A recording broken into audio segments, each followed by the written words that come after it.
Kang San adalah perwujudan nasib buruk. Sejak kecil, hidupnya dipenuhi kemalangan yang tak berujung. Orang tuanya tewas akibat serangan monster dari dunia lain ketika ia masih sangat muda. Dan warisan keluarganya dirampas oleh kerabat jauh yang kemudian menjadi walinya tanpa memberikan kasih sayang. Meski memiliki kecerdasan dan tekad yang kuat, Kang San selalu dihadang oleh nasib buruk yang mencegahnya meraih kesuksesan. Setiap kali hendak mengikuti ujian, selalu ada kejadian tak terduga yang menghambatnya. Mulai dari kecelakaan bus hingga usus buntu yang pecah. Kegagalan demi kegagalan melekat pada dirinya, membuatnya kehilangan kesempatan masuk Akademi Hunter. Harapan terakhirnya adalah awakening, proses membangkitkan kemampuan untuk menjadi hunter. Namun, ketika usianya menginjak 20 tahun dan berhasil membangkitkan kemampuannya, Kang San hanya mendapat peringkat F, peringkat terendah tanpa keterampilan khusus. Ia dijuluki sebagai bagian dari 1% terbawah. 5 tahun kemudian, pada usia 25 tahun, Kang San hidup sebagai Human Shield, posisi terendah dalam masyarakat yang bertugas menjadi tameng hidup dalam pertarungan melawan monster. Dalam sebuah misi pembersihan area peringkat F, Kang San bergabung dengan seorang Human Shield lain dan seorang mage yang ceroboh. Saat pertempuran berlangsung, rekan Human Shield-nya terluka parah. Situasi memburuk ketika mage yang seharusnya membantu justru kabur meninggalkan mereka. Kang San, yang awalnya berniat melarikan diri juga, tiba-tiba mendapat pesan misterius yang menyatakan ia telah dipilih untuk sebuah ujian. Ternyata 3 jam sebelumnya, seseorang yang mengaku sebagai utusan dewa bernama Luca Bellino telah memberitahu Kang San bahwa ia adalah reinkarnasi dari Blood Demon, penjahat kejam dalam kehidupan lampaunya. Karena dosa masa lalunya itulah hidupnya kini dipenuhi kemalangan. Luca menawarkan kesempatan untuk menebus dosa melalui serangkaian ujian yang akan memberinya hadiah berupa peningkatan status dan keterampilan.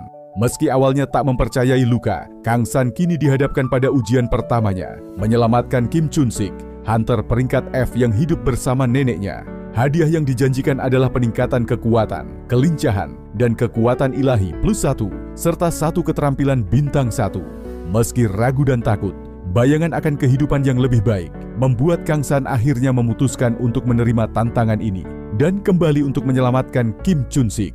Kim Chun-sik, seorang pria berusia 30 tahun dengan masa lalu yang tidak bahagia. Ayahnya adalah pemabuk dan pelaku kekerasan. Ibunya meninggalkannya ketika masih kecil, dan sekarang ia hanya tinggal bersama neneknya yang sakit.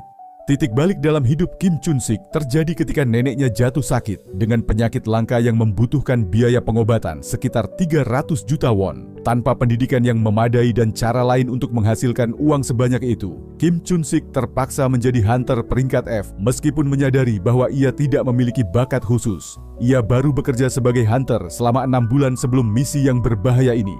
Dalam misi tersebut, Kim Chun-sik bergabung dengan kelompok yang menawarkan upah 2 kali lipat dari tempat lain. Meskipun ia merasa ada yang aneh dengan mage yang memimpin misi tersebut. Ketika situasi memburuk, mage tersebut kabur meninggalkan mereka dan Kim Chun-sik terluka parah. Saat ia yakin akan mati, ia mendengar suara Kang San yang datang untuk menyelamatkannya. Kang San memiliki prinsip dalam hidup, jika telah membuat keputusan, laksanakan tanpa ragu. Setelah memutuskan untuk menyelamatkan Kim Chun-sik, ia segera menganalisis situasi dan bertindak. Ia menyadari ada 4 monster yang harus dikalahkan, yang merupakan tugas sulit untuk hunter peringkat F tanpa keterampilan khusus. Menghadapi 2 monster pertama, Kang San mengeluarkan gulungan sihir sharpness seharga 1 juta won untuk memperkuat pedangnya. Meski mahal, Kang San selalu membawa beberapa gulungan sebagai persiapan untuk situasi darurat. Pelajaran yang ia petik dari hidupnya yang dipenuhi kemalangan. Dengan teknik perisai dan pedang yang telah ia asah selama bertahun-tahun, Kang San berhasil mengalahkan 2 monster pertama, meskipun mengalami luka di lengannya. Saat Kim Chun-sik hampir diserang oleh monster terakhir, Kang San melemparkan pedangnya yang telah diisi sihir sharpness, menusuk kepala monster tersebut hingga mati. Dan setelah pertarungan berakhir, Kang San menerima pesan dari sistem bahwa ia telah berhasil melewati ujian pertama. Ia akan menerima hadiah yang dijanjikan, dan karena berhasil menyelesaikan ujian dengan sempurna, ia juga akan mendapatkan hadiah tambahan. Setelah berhasil mengalahkan 4 monster dan menyelesaikan ujian pertamanya, Kang San menerima hadiah yang dijanjikan dari Asmon. Sebagai hunter peringkat F yang tidak memiliki keterampilan, Kang San awalnya hanya memiliki 2 status, kekuatan 25 dan kelincahan 28. Melalui hadiah dari ujian tersebut, ia mendapatkan tambahan +1 pada kedua status tersebut dan mendapatkan status baru, yaitu kekuatan ilahi. 1. Hadiah terbesar yang diterimanya adalah 2 keterampilan baru. Pertama, keterampilan bintang 2, Healing Aura, yang memungkinkannya menyembuhkan luka diri sendiri atau sekutu sebesar 20%, meningkat sesuai status kekuatan ilahi, menyerahkan darahnya sendiri untuk menyembuhkan sekutu, dan meningkatkan regenerasi kesehatan sebesar 10%.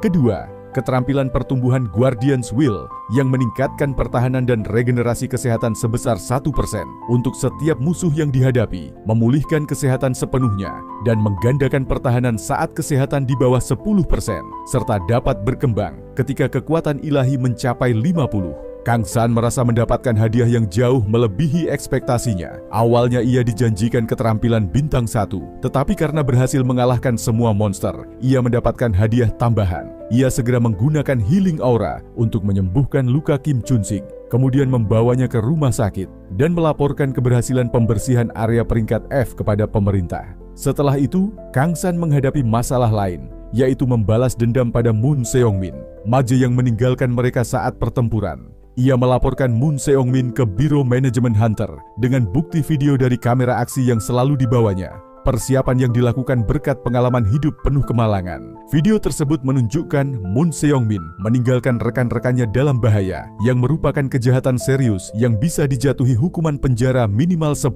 tahun. Detektif yang menangani kasus tersebut terkesan dengan kemampuan bertarung Kang San dalam video, mempertanyakan mengapa ia tetap bekerja sebagai Human Shield peringkat F, padahal memiliki keterampilan yang lebih baik.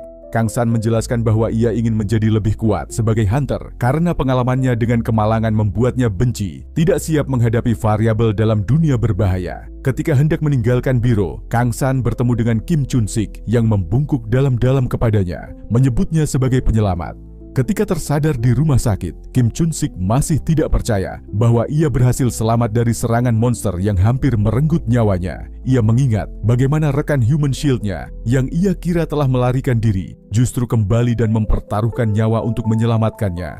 Tidak lama setelah ia sadar, neneknya yang sudah renta datang dengan wajah berurai air mata. Terungkap bahwa Kim Chun-sik telah berbohong kepada sang nenek tentang pekerjaannya sebagai hunter. Ia mengaku bekerja di lokasi konstruksi untuk menyembunyikan profesi berbahayanya, karena tahu neneknya pasti akan menentang pilihannya. Meski dimarahi oleh neneknya, Kim Chun-sik tetap tersenyum dan menegaskan bahwa ia baik-baik saja. Di usianya yang ke-30, ia masih terlihat seperti anak kecil di hadapan neneknya. Dalam hatinya, Kim Chun-sik menyesali telah membuat neneknya menderita. Tetapi ia juga meyakinkan diri bahwa menjadi hunter adalah satu-satunya cara untuk mendapatkan uang yang cukup untuk biaya pengobatan neneknya yang mahal. Selama hidupnya, Kim Chun-sik belum pernah menerima bantuan dari siapapun selain neneknya. Pengalaman ditolong oleh orang lain adalah hal yang asing baginya. Namun kini, nama Kang San terukir dalam di hatinya sebagai sosok penyelamat yang telah memberikan kesempatan kedua dalam hidupnya. Sebagai ungkapan rasa terima kasih karena telah menyelamatkan nyawanya, Kim Chun-sik bersujud di hadapan Kang San meskipun usianya lebih tua dan menyatakan kesediaannya melakukan apapun untuk membalas kebaikan penyelamatnya. Kang San merasa tidak nyaman dengan sikap Kim Chun-sik. Dalam hatinya, Kang San mengakui bahwa motivasinya menyelamatkan Kim Chun-sik bukan semata-mata kebaikan, melainkan sebuah investasi karena ada hadiah yang jelas untuk menerima Asmoon's Trial atau ujian Asmoon. Namun, ia tidak dapat mengungkapkan kebenaran ini kepada Kim Chun-sik. Sebagai gantinya, Kang San beralasan bahwa ia menyelamatkan Kim Chun-sik karena rasa kemanusiaan dan solidaritas sesama rekan di Otherworld, dunia lain. Meskipun sebenarnya ia juga merasa takut saat melakukannya, Kim Chun-sik terkesan dengan kerendahan hati Kang San dan semakin mengaguminya. Saat Kang San hendak pergi, tiba-tiba muncul pemberitahuan Trial and Tribulation, ujian dan cobaan kedua. Ujian tersebut mengharuskan Kang San untuk menyumbangkan 150 juta won kepada nenek Kim Chun-sik yang menderita penyakit langka dan tidak mampu membayar biaya operasi. Sebagai imbalannya, Kang San akan mendapatkan peningkatan atribut kekuatan, kelincahan dan kekuatan ilahi sebesar +2 poin serta 1 keterampilan bintang 1. Kang San terkejut dengan misi mendadak ini. Setelah berpisah dengan Kim Chun-sik, Kang San memeriksa rekening banknya yang berisi 168 juta won, seluruh kekayaannya yang telah ia kumpulkan dengan susah payah sejak kecil. Sebagai anak yang tumbuh tanpa orang tua, Kang San bekerja berbagai pekerjaan serabutan dan menabung dengan tekun, meskipun tanpa tujuan spesifik selain pemahaman bahwa uang diperlukan untuk bertahan hidup. Kini, Azmoon memintanya untuk menyumbangkan 150 juta won untuk operasi nenek Kim Chun-sik yang menderita penyakit langka. Tidak seperti ujian pertama yang relatif lebih mudah diselesaikan dengan menggunakan gulungan dan mempertaruhkan nyawa. Ujian kedua ini membuat Kang San ragu karena menyangkut hampir seluruh tabungan hidupnya. Ia menyadari nilai penting uang dalam masyarakat modern, bahkan di dunia yang didominasi oleh kekuatan seperti tempat ia berada sekarang. Kang San menghadapi dilema besar. Di satu sisi, ia enggan menyerahkan seluruh kekayaannya. Di sisi lain, sebagai apostel Azmoon, ia tidak memiliki pilihan untuk menolak ujian tersebut. Jika ia menolak, ia akan kehilangan semua yang telah ia peroleh melalui ujian sebelumnya. Keterampilan dan status statistiknya akan menghilang, dan ia akan hidup lebih menyedihkan dari sebelumnya dengan karma yang lebih berat dari kehidupan lampaunya. Setelah menghitung untung rugi, Kang San mempertimbangkan bahwa hadiah dari ujian ini total 6 poin statistik, kekuatan kelincahan dan kekuatan ilahi, masing-masing plus 2, dan 1 keterampilan bintang 1 minus mungkin tidak senilai 150 juta won. Tetapi konsekuensi dari penolakan terlalu besar untuk ditanggung. Ia juga khawatir, jika gagal dalam ujian kedua, ia mungkin tidak akan mendapatkan kesempatan untuk ujian ketiga di masa depan. Kang San menghibur dirinya dengan pemikiran bahwa sebagai hunter, kekuatan yang ia peroleh dapat menjamin kekayaan yang jauh lebih besar di masa depan. Ia meyakinkan diri bahwa 150 juta won ini adalah biaya investasi awal, bukan sekadar perjudian nekat. Bahkan mendapatkan 1 keterampilan bintang, 1 adalah keuntungan baginya sebagai perisai manusia peringkat F yang tidak memiliki akses ke market. Dengan berat hati, namun penuh keyakinan, Kang San akhirnya memutuskan untuk menerima ujian tersebut. Ia percaya bahwa untuk sukses sebagai hunter, ia harus menyelesaikan misi-misi ujian hingga akhir, meskipun harus mengorbankan seluruh hartanya. Kang San memiliki keyakinan bahwa setiap pengorbanan akan diimbangi dengan hadiah yang dijamin oleh Azmoon, berdasarkan pengalaman dari hadiah luar biasa yang ia terima dari ujian pertama. Cerita berakhir dengan Kang San menelepon administrasi rumah sakit, siap melaksanakan keputusannya. Setelah menyelesaikan prosedur donasi, Kang San mengalami perasaan negatif saat melihat saldo rekeningnya yang menipis. Namun, perasaan ini hanya sekilas, karena segera digantikan oleh kepuasan saat ia menerima konfirmasi. Anda telah lulus ujian dan cobaan kedua. Hadiah yang dijanjikan telah diberikan. Reaksi Kang San, seperti yang diharapkan, menunjukkan keyakinannya bahwa pengorbanan finansialnya telah terbayar dengan hadiah yang sesuai, menegaskan bahwa keputusannya untuk menginvestasikan uang tersebut benar adanya. Di pusat ujian promosi Seoul yang ramai dengan para pelamar hunter dari berbagai tingkatan yang ingin meningkatkan peringkat mereka, sistem ujian promosi digambarkan dengan aturan sederhana: lulus dan naik peringkat, atau gagal dan tetap pada peringkat semula. Bagi hunter peringkat B ke bawah, tidak ada penalti khusus untuk kegagalan selain harus menunggu 6 bulan sebelum mencoba kembali. Meski demikian, para penguji mengeluhkan banyaknya pelamar yang tidak menyadari kemampuan mereka sendiri dan terlalu percaya diri, yang sering berakhir dengan kecelakaan yang kemudian menjadi masalah sosial. Protagonis utama, Kang San, 25 tahun, adalah hunter peringkat F yang telah mengikuti banyak raid. Meskipun memiliki peringkat terendah, ia mengajukan diri untuk posisi tanker dalam ujian promosi peringkat E, suatu pilihan yang mengejutkan penguji karena posisi ini memiliki tingkat kematian tertinggi dan paling dihindari oleh kebanyakan hunter. Pada saat giliran Kang San mengikuti tes bakat dasar, tahap pertama dari 2 tahap ujian promosi tiba. Ia ditempatkan dalam lingkungan virtual realitas, di mana ia harus bertahan selama 5 menit melawan 4 monster sambil melindungi sekutu yang dianggap berada di belakangnya. Meskipun karakter virtual yang ia kendalikan hanya memiliki statistik minimum untuk peringkat E, Kang San berhasil menunjukkan kemampuan pertahanan yang solid. Pengalaman bertahun-tahun sebagai perisai manusia peringkat F terbukti berharga karena ia tidak hanya bertahan dari serangan tanpa cedera, tetapi juga dengan terampil menggunakan kemampuan Guardian Shield untuk mengalihkan perhatian monster yang mencoba menyerang posisi di belakangnya. Kang San menunjukkan disiplin dengan tidak melakukan serangan balik meskipun ada banyak kesempatan karena ujian ini khusus untuk menilai kemampuannya sebagai tanker. Hasilnya, Kang San berhasil mendapatkan nilai sempurna S+ dalam tes bakat dasar, mengejutkan para peserta lain dan membuktikan bahwa ia memang memiliki bakat alami untuk posisi tanker yang selama ini tidak dapat dimanfaatkan sepenuhnya karena keterbatasan keterampilan. Kim Yong-min, seorang penguji berpengalaman dengan peringkat B yang sedang memeriksa profil para pelamar ujian. Ia merasa kecewa dengan kebanyakan pelamar yang berkualitas rendah. Namun, perhatiannya tertarik pada satu profil, Kang San, yang mendapatkan nilai S+ dalam tes dasar, sesuatu yang sangat jarang. Meskipun demikian, Kim Yong-min kehilangan minat setelah mengetahui bahwa Kang San terlambat bangkit pada usia 20 tahun dan hanya bekerja sebagai perisai manusia. Peringkat F selama beberapa tahun terakhir menganggapnya sebagai orang yang hanya memiliki dasar yang baik tetapi tidak berbakat. Ujian praktik dibagi menjadi 2 tim yang masing-masing terdiri dari 5 orang.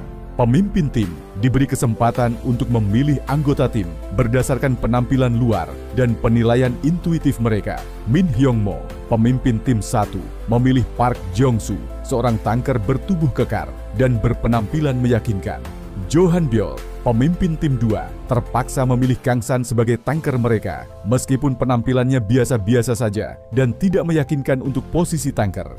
Tim 1 menjalani ujian terlebih dahulu. Mereka dikirim ke area peringkat E dan harus mengalahkan monster di sana. Tim 1 menghadapi serangan orc, monster peringkat E. Awalnya, mereka hanya menghadapi 3 orc dan berhasil mengatasinya dengan baik berkat koordinasi yang solid antara Park Jong-soo sebagai tanker, para dealer, penyerang, dan pendukung, penyembuh. Namun, mereka segera diserang oleh 7-8 orc tambahan, membuat total sekitar 10 orc yang harus mereka hadapi.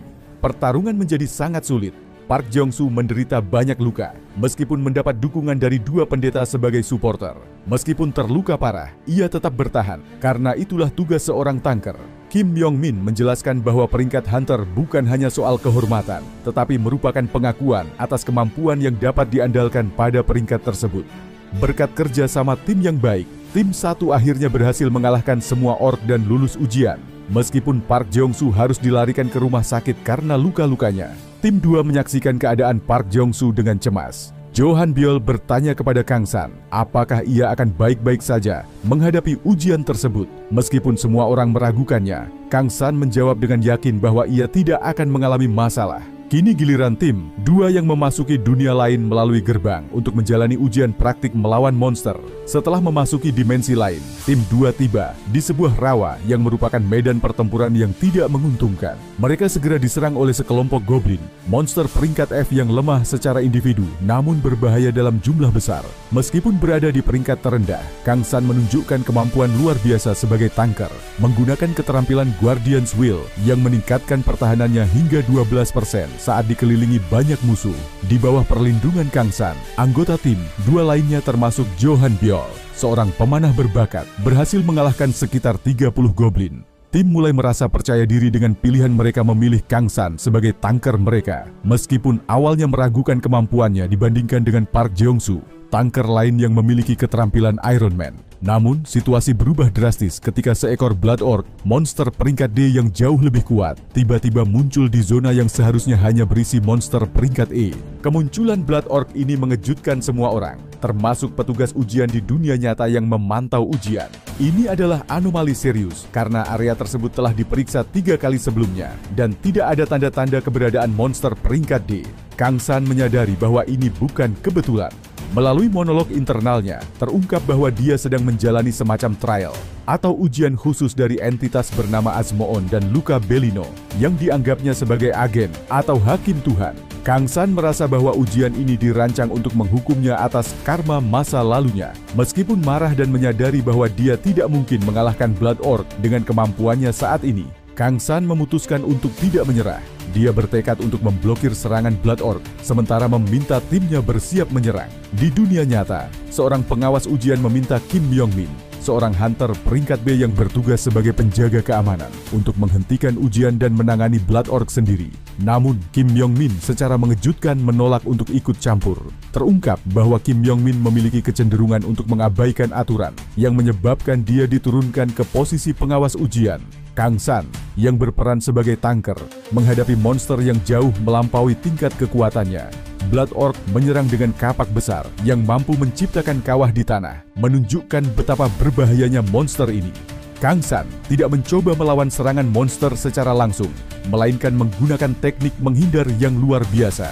Dia tidak mengandalkan penglihatannya untuk mengelak, tetapi membaca gerakan otot monster dan bereaksi sebelum serangan dilancarkan. Kemampuan ini diperoleh selama pengalamannya sebagai perisai manusia. Peringkat F.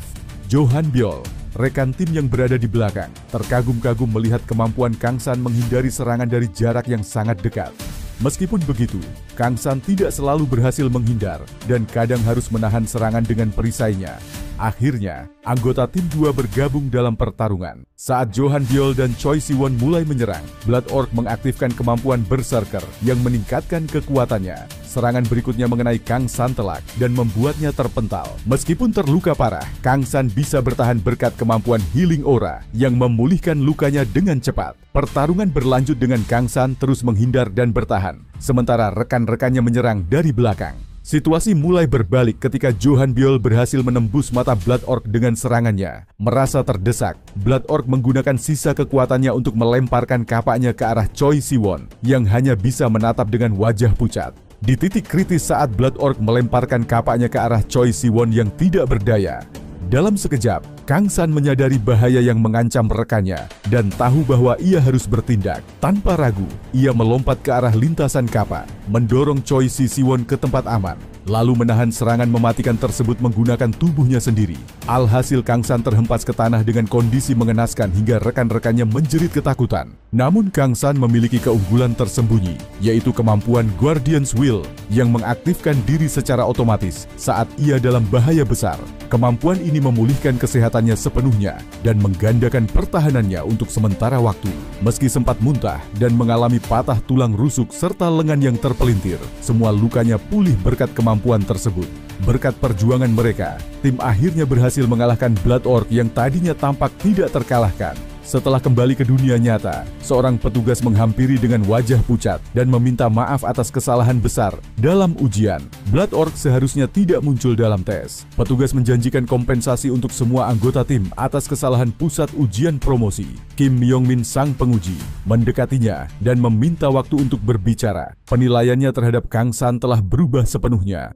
Kim Myung-min mengundang Kang San ke ruang resepsi untuk berbicara. Ia menjelaskan bahwa dia sengaja tidak turun tangan saat Blood Orc muncul karena ingin mengamati kemampuan Kang San, meskipun dia siap bertindak jika situasi menjadi terlalu berbahaya. Awalnya, Kang San merasa kesal karena Kim Myung-min tidak membantu saat dia mempertaruhkan nyawanya dalam pertarungan. Namun, sikap Kang San berubah ketika Kim Myung-min mengakui kemampuan luar biasa Kang San sebagai tanker. Menurut Kim Myung-min, pemahaman dan penilaian Kang San jauh melebihi tanker manapun yang pernah ia temui, bahkan membuat status F-rank-nya sebelumnya tidak berarti. Kim Myung-min kemudian mengungkapkan bahwa dia adalah pemimpin tim Ranger, pasukan khusus yang didukung pemerintah untuk menangani insiden Link dan menyelamatkan orang-orang dari serangan monster, bahkan terkadang menyeberang ke Otherworld untuk menjalankan misi.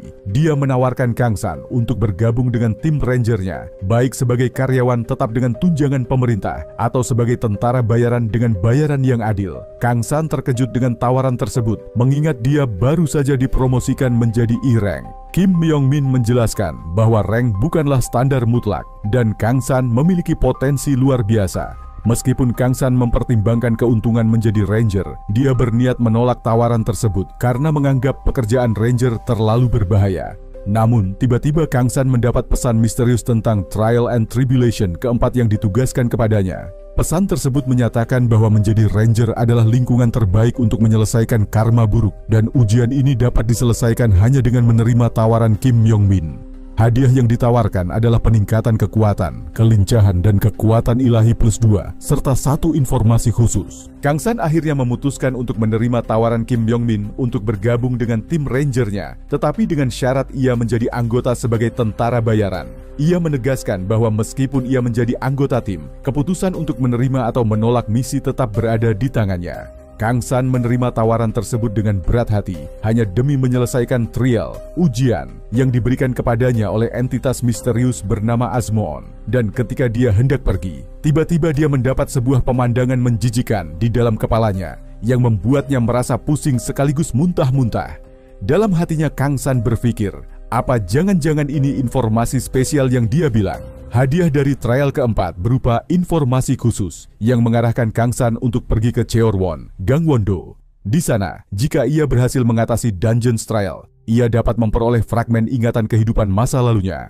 Azmoon tampaknya berusaha meneruskan ingatan monster Blood Demon kepada Kang San, mengindikasikan bahwa ada hubungan antara Kang San dengan monster tersebut. Seminggu kemudian, ia pun berangkat ke Gunung Geumhasan di Cheorwon, sebuah lokasi yang ditunjukkan oleh peta. Dalam dunia ini, dungeon adalah bentuk khusus dari link, yakni sambungan antara dunia nyata dan dunia lain. Jika biasanya link muncul di permukaan, dungeon terjadi saat sambungan muncul di bawah tanah, menjadikannya sulit ditemukan. Dungeon yang telah aktif selama bertahun-tahun bisa berakibat fatal, disebut sebagai neraka yang terbuka. Hanya 3 kali dalam sejarah manusia hal ini terjadi, namun dampaknya sangat merusak, sehingga pemerintah di seluruh dunia secara berkala mencari keberadaan dungeon yang tersembunyi. Langkah pertama yang ia lakukan adalah menggali tanah hingga sekitar 2 meter, dan benar saja, pintu masuk dungeon muncul. Untuk berjaga-jaga, Kang San memasang pagar sihir di mulut dungeon. Pagar ini dapat mencegah monster keluar ke dunia luar, meski juga berisiko memperlambat pelarian Kang San jika ia perlu kabur. Namun, Kang San siap menghadapi risikonya. Tak lama setelah ia turun, Kang San bertemu 5 monster skeleton, makhluk humanoid tulang belulang tanpa daging. Meskipun monster ini hanya peringkat F, jumlah mereka membuat situasi berbahaya. Pertarungan pun dimulai. Skeleton menyerang dengan kebrutalan khas mereka, bergerak bersama, tidak merasakan sakit, dan menyerbu tanpa pikir panjang. Namun, semua itu sia-sia di hadapan kekuatan ilahi Kang San. Begitu salah satu skeleton diserang, lengannya hancur, dan tubuhnya mengeluarkan asap seperti terbakar. Ini adalah efek langsung dari kekuatan ilahi yang melukai dan menghancurkan makhluk kegelapan. Dengan kombinasi serangan, pertahanan, dan penghindaran yang cerdas, Kang San berhasil menghancurkan semua skeleton hanya dalam waktu 3 menit. Ia bahkan sempat merenung, mengingat masa lalu ketika melawan satu skeleton saja sudah membuatnya hampir mati sebagai F-rank tanker, sebuah posisi terendah dalam dunia hunter. Namun kini ia bisa menangani 5 sekaligus. Ini menandai perkembangan kekuatannya yang pesat sejak ia diberi kesempatan untuk berkembang. Ketika ia kembali melangkah dan hendak mengambil peti harta karun, di sana monster kuat bernama Dullahan ternyata sudah menantinya. Dullahan adalah makhluk menakutkan dari jenis kegelapan, berbentuk manusia tanpa kepala yang membawa kepalanya sendiri. Kelasnya termasuk di rank tingkat tinggi, jauh lebih kuat daripada Blood Orc, monster kuat yang dulu hanya bisa Kang San kalahkan dengan bantuan rekan-rekannya. Insting Kang San langsung menyuruhnya lari, namun tidak ada jalan keluar. Pertarungan pun tak terhindarkan. Dullahan menyerang dengan ganas, mengayunkan senjatanya dengan ganas. Beruntung Kang San berhasil menghindarinya, dan dalam posisi itu ia segera menggunakan Sharpness Scroll, kemudian menebaskan pedangnya. Namun pedangnya itu ternyata tidak mempan terhadapnya, dan senjata Dullahan itu pun telah tiba tepat di depan matanya. Kang San bereaksi secepat kilat dan langsung menangkis serangan itu menggunakan pedangnya hingga retak. Melihat pedangnya rusak dan melihat peluangnya untuk bertahan hidup, apalagi menang melawannya sangatlah tipis. Akhirnya ia pun memutuskan untuk tidak melawannya dan memilih membawa kabur peti harta karun. Itu kemudian melarikan diri. Setelah berhasil lolos dari kejarannya, Kang San menemukan skill spirit dan sebotol cairan misterius di dalam peti itu. Ia memperoleh skill baru bernama Trials Shield, yang membuatnya bisa menarik perhatian semua monster di sekitarnya, meningkatkan pertahanan, serta menggandakan efek pemulihan. Namun, kemampuan ini bukannya membuatnya senang. Ia merasa skill ini seperti jebakan Azmoon untuk membunuhnya, karena membuat dirinya menjadi target semua musuh sekaligus. Yang paling mengguncang adalah isi botol cairan tersebut. Cairan itu ternyata berkaitan dengan tujuan utama dari ujiannya, untuk mengungkap masa lalunya. Kang San, yang selama ini dirundung rasa penasaran akan siapa dirinya sebelum reinkarnasi, akhirnya meminum cairan tersebut demi kebenaran. Begitu cairan itu masuk ke dalam tubuhnya, sebuah visi masa lalu terbuka. Ia melihat seorang pria yang disebut iblis membantai satu desa tanpa ampun, termasuk wanita dan pria tak bersenjata. Sosok itu, yang ternyata adalah Kang San di kehidupan sebelumnya, tidak menunjukkan belas kasihan dan hanya berkata, "Karena aku mau," saat ditanya mengapa membunuh orang-orang tak bersalah. Bahkan ketika ratusan pendekar bela diri dari Sekte 9 dan 1 klan mencoba menghentikannya, semua dibunuh dengan kejam, termasuk pemimpinnya Do Jang Hyun. Setelah visi mengerikan itu berakhir, Kang San menerima notifikasi sistem. Ia telah memperoleh Blood Demon Art dan teknik pertama dari Blood Demon Sword Technique. sebuah hadiah yang mengonfirmasi bahwa dirinya di kehidupan lampau memang sang iblis darah. Kedua keterampilan ini sangat langka dan kuat. Blood Demon Art bersifat growth type, di mana kekuatan serangan meningkat setiap kali membunuh musuh dan akan naik level setelah menghabisi 100 nyawa. Sementara itu, teknik pedangnya memberikan serangan dahsyat dengan tambahan efek luka berdarah yang sulit dihentikan. Secara objektif, Kang San seharusnya merasa puas karena mendapatkan kekuatan ofensif yang selama ini kurang ia miliki. Dalam pertarungan melawan Dullahan sebelumnya, ia menyadari bahwa ia unggul dalam bertahan, tetapi kurang dalam serangan. Dengan tambahan 10% hingga 30% peningkatan kekuatan serangan dari dua skill ini, Kang San sekarang mampu melukai musuh sekelasnya dengan lebih efektif. Namun kebahagiaan itu tak kunjung datang. Sebaliknya, ekspresi Kang San malah semakin serius dan muram. Penyebabnya bukan karena kekuatan tersebut buruk, tetapi karena asal-usul kekuatan itu berasal dari masa lalunya yang kelam sebagai Blood Demon, seorang pembunuh brutal yang membantai rakyat tak bersalah dan pendekar bela diri murim tanpa alasan jelas. Kilasan ingatan dari kehidupan lamanya masih menghantui pikirannya, memperlihatkan genosida dan kekejaman yang tak bisa dibenarkan. Sebelum melihat ingatan itu, Kang San sempat berharap bahwa Blood Demon mungkin salah dimengerti atau memiliki alasan tersembunyi. Namun harapan itu hancur. Ingatan yang muncul memperlihatkan bahwa sang Blood Demon memang membunuh demi kesenangan semata. Ia tidak hanya membantai, tetapi juga mengejek para korban, termasuk seorang pendekar bernama Do Jang Hyun yang mencoba melindungi orang-orang. Realitas pahit ini membuat Kang San muak. Meski dirinya saat ini adalah orang yang berbeda, ia tetap merasa dibebani oleh dosa masa lalu yang bukan ia lakukan secara sadar. Perasaan jijik, frustasi, dan kebingungan memenuhi dirinya. Ia mulai mempertanyakan apa arti keberadaannya, mengapa ia harus menerima kutukan karma yang bukan akibat dari tindakan masa kini. Dalam keadaan terpuruk itu, Kang San tiba-tiba menerima telepon dari nama yang lama tak ia dengar, yaitu Jeong Min Hyuk, seorang kenalan semasa sekolah.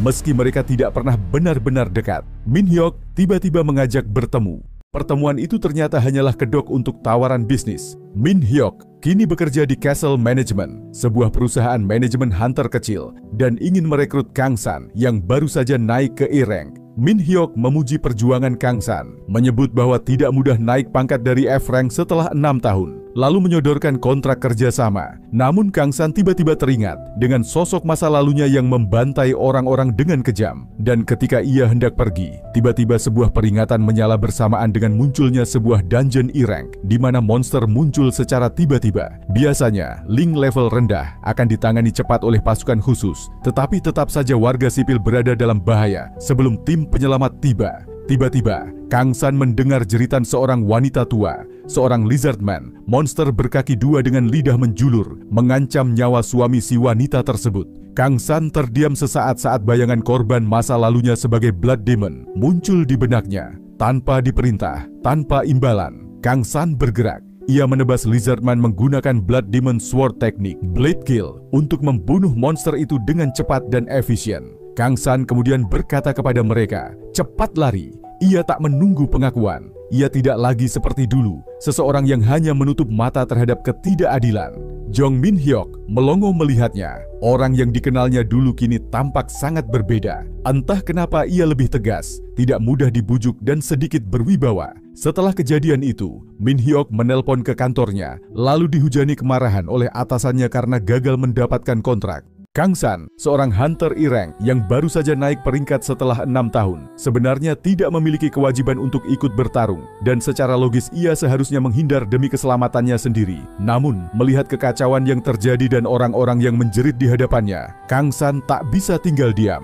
Terpukul oleh kenangan kelam akan kehidupan masa lalunya sebagai Blood Demon, sosok mengerikan yang dikenal karena kekejamannya, Kang San mencoba menebus dosa-dosa itu dengan melawan. Ia memutuskan untuk menahan serangan monster selama 5 menit hingga pasukan pemerintah datang. Dengan mengaktifkan kemampuan Trial Shield, Kang San memaksa semua monster di sekitarnya untuk menyerangnya. Puluhan lizardmen segera mengalihkan perhatian padanya. Meski tampaknya tindakan itu gegabah, Kang San memiliki keuntungan dari kombinasi dua kekuatan uniknya, Guardian's Will yang meningkatkan pertahanan dan regenerasi tubuh sesuai jumlah musuh yang dihadapi, serta Blood Demon Art yang meningkatkan kekuatan serangannya setiap kali ia membunuh musuh.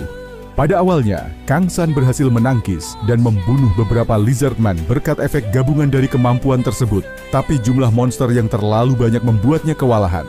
Mayor Choi Seong-jae, komandan batalion ketiga pasukan pertahanan ibu kota, tiba di lokasi dan langsung menghujani para monster itu dengan senapan serbu. Setelah itu ia memerintahkan pasukannya untuk masuk ke dalam, untuk mencari korban yang selamat dan menyingkirkan monster apapun yang tersisa. Di sisi lain, Kim Chun-sik yang sekarang ternyata menjadi seorang tentara, secara tidak sengaja menemukan Kang San saat tengah menyisir area. Saat memantau rekaman CCTV langsung di pusat kendali darurat, seorang tentara menunjukkan sebuah rekaman CCTV kepada Mayor Choi. Dalam layar, tampak seorang pria yang sendirian menghadapi puluhan Lizardman. Pria itu menarik perhatian semua monster, bertarung habis-habisan meski tampaknya bukan hunter tingkat tinggi. Aksi nekat itu membuat Mayor Choi terdiam sesaat, bahkan mengakuinya sebagai sesuatu yang luar biasa. Meskipun baginya, itu tetap tindakan bodoh yang cenderung bunuh diri. Mayor Choi telah menyaksikan banyak orang dengan kompleks pahlawan yang mencoba bertarung tanpa kekuatan memadai dan hampir semuanya berakhir dengan kematian sia-sia. Ia kemudian meminta stafnya untuk mencari identitas pria itu dan menangkapnya. Tidak peduli seberapa baik tindakannya, jika kita membiarkan hunter yang tidak kompeten melakukan apapun yang dia inginkan, kita hanya akan dibuat pusing, katanya. Kang San sempat tersadar setelah Kim Chun-sik memanggil-manggilnya, namun kemudian dia kembali pingsan setelah hanya berjalan beberapa langkah. Melihat lukanya cukup parah dan karena tidak ingin sang penyelamatnya itu ditangkap, akhirnya Kim Chun-sik menggendongnya secara diam-diam dan membawanya ke rumah sakit tempat neneknya dirawat. Bangun-bangun dia melihat seorang nenek tengah menunggunya sambil tertidur. Melihatnya terbangun si nenek, kemudian menyampaikan apa yang dikatakan oleh dokter sambil memberinya sesendok buah apel. Beliau kemudian mengucapkan rasa syukur dan terima kasihnya karena telah menolong cucu satu-satunya. Saat menyalakan televisi, ia dikejutkan oleh berita yang menayangkan laporan tentang insiden tersebut. Menurut laporan, seorang warga sipil misterius telah menyelamatkan banyak nyawa dengan mengulur waktu melawan monster Lizardman seorang diri. Wawancara langsung pun menampilkan Kim Chun-sik yang kini telah menjadi prajurit berpangkat prajurit. Ia menceritakan bagaimana pahlawan misterius itu mengorbankan diri dan pergi tanpa ingin dikenal. Bagi Kang San, berita itu menggelikan. Ia tak pernah mengatakan hal-hal muluk seperti yang dikutip dalam wawancara. Namun, ia juga tak bisa benar-benar marah. Chun-sik hanya ingin menunjukkan bahwa ada orang baik di dunia ini. Ada hal yang jauh lebih penting dari berita atau popularitas, yaitu efek dari teknik bertarung misterius miliknya Blood Demon Art. Setelah pertarungan, Kang San menemukan bahwa teknik ini memiliki kemampuan untuk meningkatkan kekuatan serangan tiap kali ia membunuh musuh, dan bahkan bisa naik tingkat setelah mencapai jumlah tertentu. Kini ia telah membunuh 20 monster, menuju batas 100 untuk naik tahap. Tapi justru disinilah muncul masalah besar. Ia mengingat adegan dalam memori masa lalunya, saat seseorang dengan teknik ini menjadi monster haus darah dan membantai tanpa ampun. Dulu, Kang San curiga bahwa sosok Blood Demon itu mungkin adalah dirinya di kehidupan sebelumnya. Kecurigaan itu membuatnya tidak percaya pada dirinya sendiri, dan ia takut akan menjadi monster yang sama. Untungnya, saat kekuatan Blood Demon Art mulai lepas kendali, kemampuan Guardian's Will secara otomatis aktif. Kemampuan ini menyelamatkan pengguna dari bahaya mematikan, memulihkan tubuh dan pikiran sepenuhnya. Kang San menyadari bahwa kemampuan itu telah mengembalikan kesadarannya ketika dirinya nyaris terseret ke dalam keadaan gila. Itulah titik baliknya. Ia akhirnya menyadari satu hal penting. Ia bukanlah Blood Demon. Meski masa lalunya kelam, ia kini memiliki hati nurani dan keinginan tulus untuk menolong. Ia merasakan makna kehidupan saat menyelamatkan orang lain, bukan kepuasan membunuh. Masa lalunya tidak akan mendikte masa depannya. Ia memilih untuk menerima karma itu, bukan sebagai beban, tapi sebagai pengingat untuk hidup dengan benar. Dengan tekad baru, Kang San berjanji pada dirinya sendiri, ia akan menguasai kekuatan Blood Demon Art, membuktikan bahwa ia berbeda dan tidak akan tunduk pada takdir kelam masa lalunya. Kejelasan batin ini membuat kekuatan divine power-nya bertambah. Dengan itu, ia pun memutuskan tujuan berikutnya, yaitu mencari tempat yang aman dan terisolasi, di mana ia bisa menguji efek samping Blood Demon Art, sekaligus melatih diri tanpa membahayakan siapapun. Kebetulan, ada satu tempat yang cocok langsung terlintas di benaknya. Kang San tiba di Stat Training Center, sebuah fasilitas pelatihan elit untuk para hunter yang dibangun dengan dukungan pemerintah di atas bekas taman di Gangbuk. Tempat ini dirancang sebagai alternatif aman dari pertarungan di dunia lain, terutama untuk para pemula yang rentan kehilangan nyawa jika langsung bertarung tanpa persiapan. Meski biaya pelatihan mahal, efektivitasnya dalam memperkuat kemampuan membuat banyak hunter tetap mendaftar. Kang San mendaftar untuk 2 kursus, kecepatan reaksi dan peningkatan kemahiran skill, dengan total biaya 10 juta won yang ia bayar tunai. Meskipun pengeluaran ini membuatnya benar-benar kehabisan uang, ia menganggapnya sebagai investasi penting dalam membangun fondasi kekuatan yang kokoh. Ia dibimbing ke lapangan latihan E9, tempat pelatihan khusus untuk hunter peringkat I.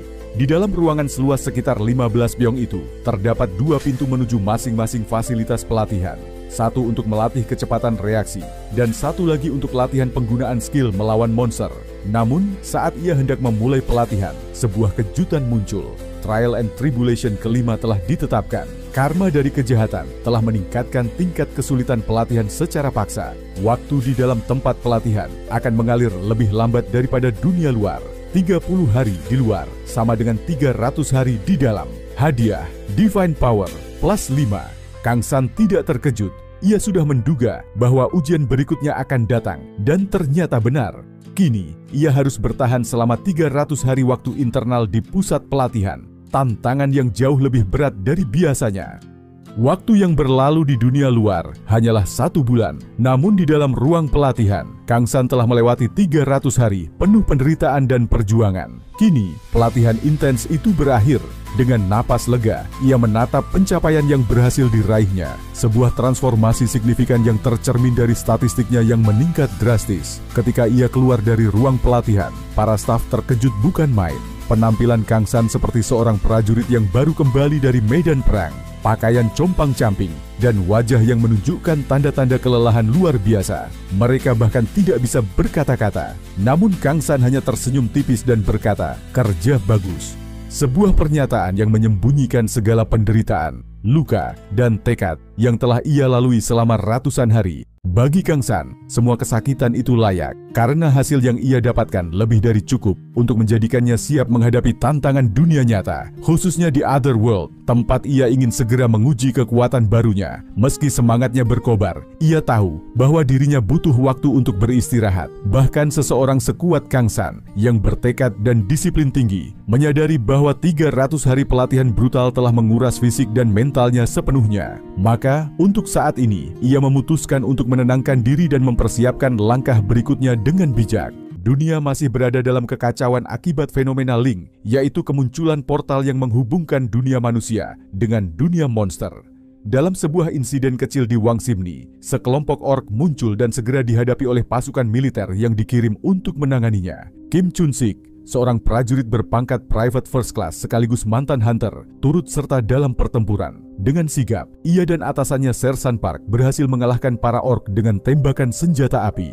Pertempuran ini berlangsung cepat karena skala Link tergolong kecil. Namun tetap saja medan tempur kota padat membuat pertarungan menjadi berisiko tinggi. Setelah pertempuran usai dan suasana mereda, seorang reporter bernama Kim Min-yong datang menemui Chun-sik. Ia merupakan jurnalis khusus bidang hunter yang sedang menyelidiki sosok misterius yang dijuluki Tangker Wangsimni, seorang individu yang telah menyelamatkan banyak nyawa dalam insiden sebelumnya dengan kekuatan luar biasa. Kim Min-yong mencurigai bahwa Chun-sik mengetahui identitas Tangker tersebut. Ia mencoba membujuk Chun-sik untuk memberitahu dengan logika bahwa seseorang yang ingin tetap anonim seharusnya tak akan bersedia diwawancarai. Namun, Chun-sik bersikeras menjaga rahasia. Ia menolak dengan tegas karena menghormati keputusan sang penyelamat, Kang San, yang memilih untuk tidak menampakkan diri. Kim Min-yong tidak menyerah begitu saja. Sebelum pergi, ia meninggalkan sebuah amplop yang ia sebut sebagai hadiah kecil. Meski yakin tak akan berubah pikiran, Chun-sik tetap membuka amplop itu karena rasa penasaran.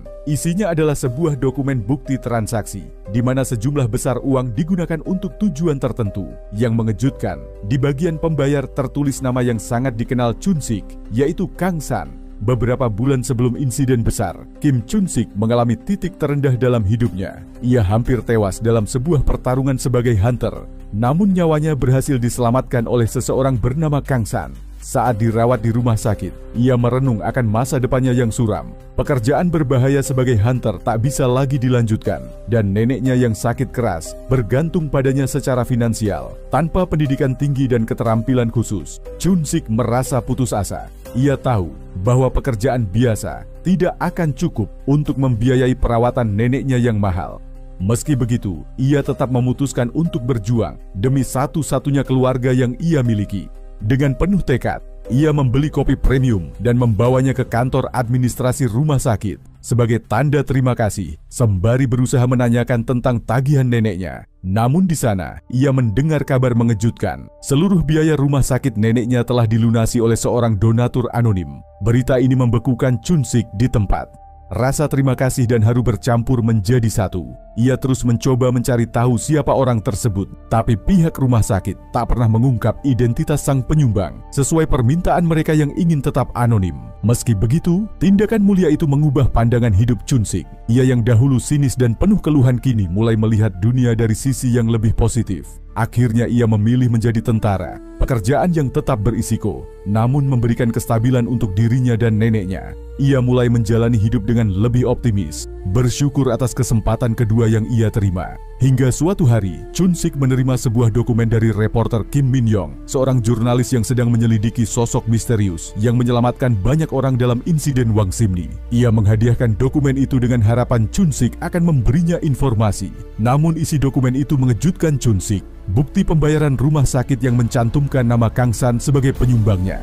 Terkejut dan terharu, Chun-sik akhirnya mengetahui identitas sosok yang selama ini ia hormati. Ia ingin mengucapkan terima kasih secara langsung, namun ia tahu bahwa Kang San sengaja menyembunyikan identitasnya karena tak ingin diakui atau dipuji.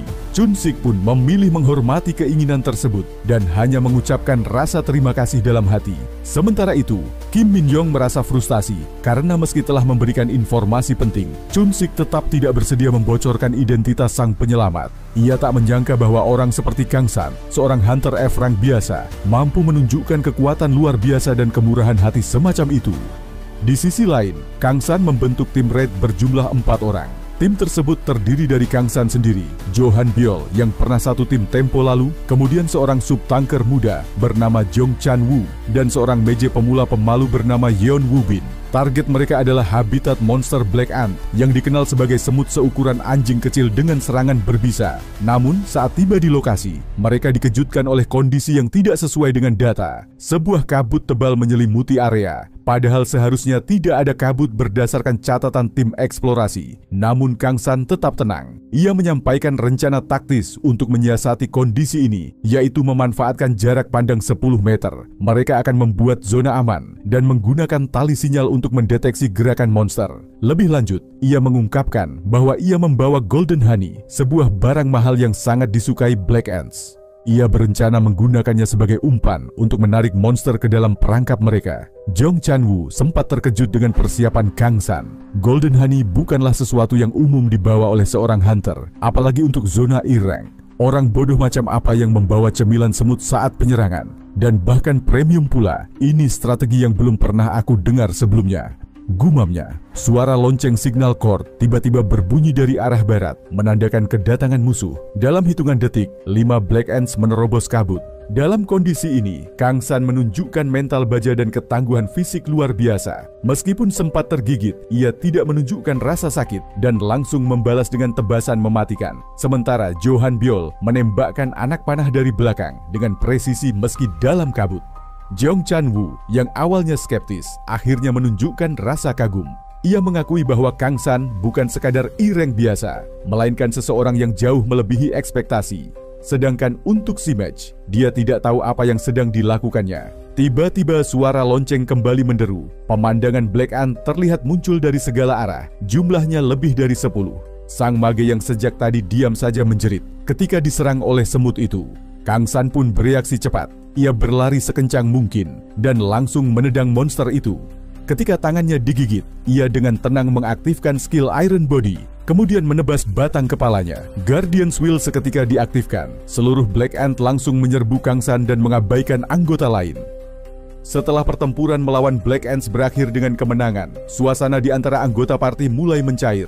Jo Han Byul hanya bisa melongo kagum dengan aksi Kang San, sedangkan Jung Chan Woo mendekati Kang San dan dengan jujur memuji kemampuannya yang luar biasa. Ia bahkan meragukan apakah Kang San benar-benar seorang hunter peringkat E karena kemampuan bertarungnya lebih dari sekadar kualifikasi promosi ke peringkat D. Pujian ini muncul karena Kang San berhasil menghadapi lebih dari 10 Black Ants sendirian tanpa ragu atau cedera serius.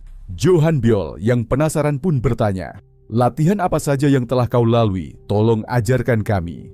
Seketika ia langsung mengingat pengalaman pahit itu, yang dimana dia setiap hari merasakan sakitnya kematian, dan enggan untuk menjawabnya dengan jujur. Jung Chan Woo yang sebelumnya dikenal suka mengeluh dan pesimis terhadap variabel, kini mulai menunjukkan rasa hormatnya. Ia menyadari bahwa Kang San bukan hanya berpengalaman, tetapi juga sangat tangguh secara teknis dan mental. Ia sangat bahagia karena memiliki tanker yang sangat berharga di dalam kelompoknya. Namun suasana berubah saat perhatian tertuju pada Yeon Woo Bin, seorang mage muda yang gagal memberikan kontribusi saat pertempuran berlangsung. Jung Chan Woo tak bisa menahan diri dan langsung menegur Woo Bin karena hanya berdiam diri saat yang lain bertarung mati-matian. Ketika Jo Han Byul hendak menjelaskannya, tiba-tiba tanah di kaki mereka bergetar hebat. Kang San yang sudah dengan kejadian ini pun hanya mendesah kesal. Dan ketika semua orang terjatuh ke dalam lubang itu, sebuah notifikasi sistem muncul. Trial and Tribulation ke-6 telah ditetapkan. Tingkat kesulitan raid dinaikkan secara paksa karena karma kejahatan, dan tanggung jawab kini ada di pundak Kang San untuk memastikan semua anggota parti kembali ke dunia nyata tanpa satu pun kematian. Sebagai imbalan, kekuatan, kelincahan, dan kekuatan ilahinya akan meningkat. Saat membuka mata dan menilai keadaan, Kang San langsung menyadari satu hal mengerikan. Mereka telah jatuh ke dalam sarang semut raksasa.